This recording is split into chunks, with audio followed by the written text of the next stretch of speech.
আসসালামু আলাইকুম। নতুন একটা রেসিপিতে সবাইকে স্বাগতম। আশা করি সবাই ভালো আছেন, আমি ভালো আছি আলহামদুলিল্লাহ। চাইনিজ সবজির একটা রেসিপি তৈরি করে দেখাবো আজকে। আর একটা উপকরণ দিয়ে এই সবজিটা সবচেয়ে বেশি মজা হয় খেতে।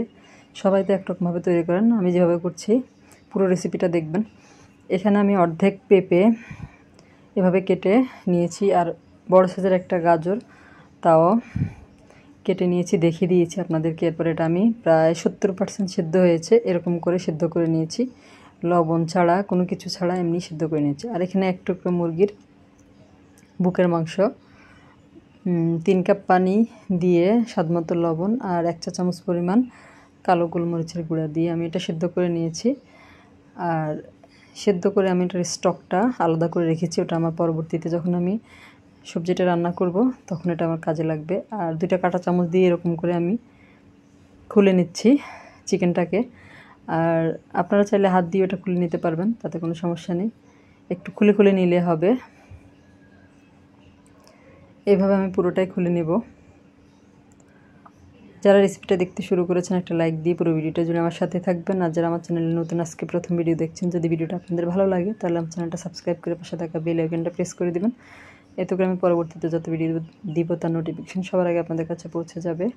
আর যারা ফেসবুক থেকে দেখছেন পেজে ফলো দিয়ে রাখবেন নতুন নতুন রেসিপি পাওয়ার জন্য। এভাবে আমি সবটা করে নিয়েছি। চুলায় একটা প্যান বসিয়ে দিয়েছি।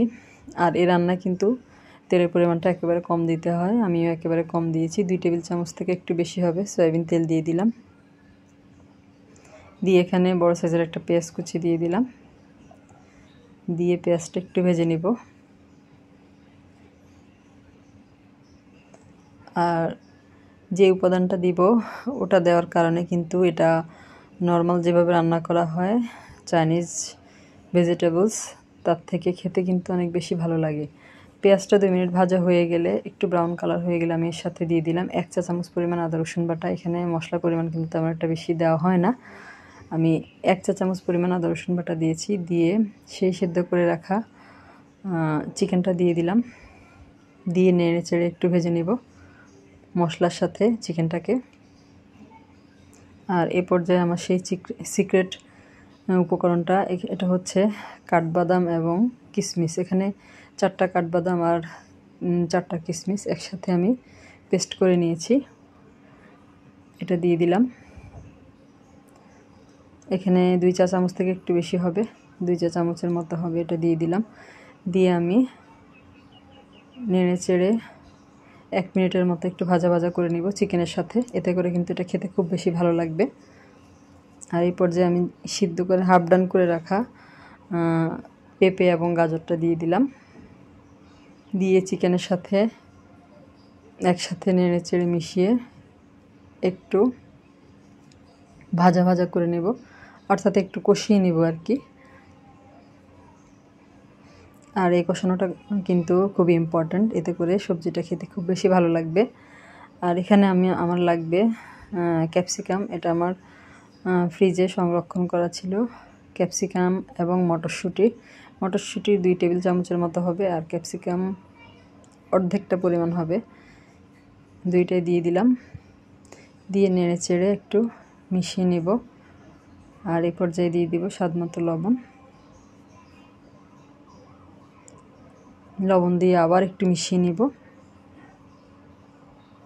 আর চাইনিজ এই সবজিটা কিন্তু পোলাও বা বিরিয়ানির সাথে খেতে কিন্তু অসম্ভব মজা লাগে। আপনার বাসায় একবার হলে আমার এই রেসিপিতে ট্রাই করে দেখবেন। এখানে আমি অফ ক্যামেরায় এটা ভাজা ভাজা হয়ে গেলে চিকেন স্টকটা দিয়ে দিয়েছি, দিয়ে ঢাকনা দিয়ে ঢেকে আমি এটা সিদ্ধ করতে বসিয়ে দিয়েছি। আর এই ফাঁকে আমি কিছু চিকেন স্টক রেখে দিয়েছি, যেই চিকেনটা সিদ্ধ করেছিলাম তার স্টকটা। এর সাথে আমি 1.5 চা চামচ পরিমাণ চালের গুঁড়া দিয়ে মিশিয়ে নিয়েছি। এরপরে আর এই সবজিটা কিন্তু অনেকটাই সেদ্ধ হয়ে গিয়েছে। আর এই পর্যায়ে আমি সেই স্টকের সাথে যেই চালের গুঁড়োটা মিশিয়ে রেখেছিলাম ওটা দিয়ে দিলাম, আর দিয়ে দিয়েছি 1 চা চামচ পরিমাণ সয়া সস, দিয়ে খুব ভালো মতো মিশিয়ে নেব। আর এখানে আমি অফ ক্যামেরায় 5-6টা কাঁচামরিচ অর্ধেক, অর্থাৎ মাঝখান দিয়ে ভাগ করে টুকরো করে দিয়ে দিয়েছি। আর এটা কিন্তু যে ঝোলটা দেখা যায় এটা কিন্তু পুরোটাই চিকেন স্টক, যে চিকেনটা আমি সিদ্ধ করেছি তার স্টকটা। এজন্য এই রেসিপিটা খেতে অনেক বেশি ভালো লাগে। রান্নাটা কিন্তু আমার হয়ে গিয়েছে, সার্ভ করে আপনাদেরকে দেখাচ্ছি। এই যে এটা দেখতে যেমন সুন্দর হয়েছে, খেতেও কিন্তু অসম্ভব মজা। আপনার বাসায় একবার হলে এভাবে ট্রাই করে দেখবেন। আর আপনাদের কাছে কেমন লাগলো রেসিপিটা কমেন্ট করে জানাবেন। সবাই অনেক বেশি ভালো থাকবেন। আল্লাহ হাফেজ।